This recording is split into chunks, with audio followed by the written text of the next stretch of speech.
अल्हम्दुलिल्लाह रब्बिल आलमीन वस्सलातु वस्सलामु अला रसूलिहिल करीम। मुअज़्ज़ज़ साहबी हज़रात,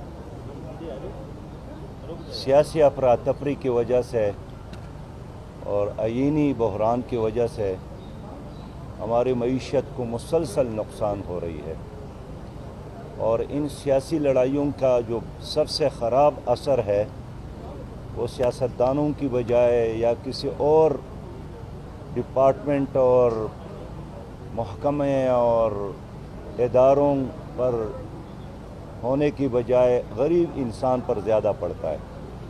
यानी जब भी क्राइसिस हो तो मईशत बैठ जाती है, रोज़गार ख़त्म होता है, मार्केट बंद हो जाती है, रुपया की कदर में कमी आ जाती है, स्टॉक एक्सचेंज मुतासर होता है, लोगों के लिए खाने के ज़राए ख़त्म हो जाते हैं।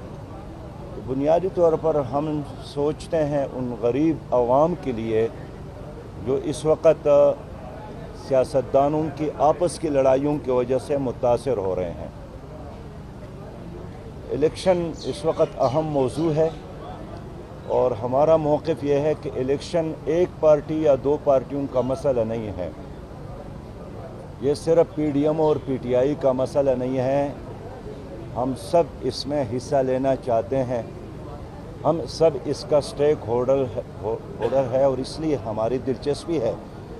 तो हम चाहते हैं कि इलेक्शन के हवाले से वो तारीख़ मुकर्रर हो जो सबको काबिल कबूल हो, जो फिजिबल हो।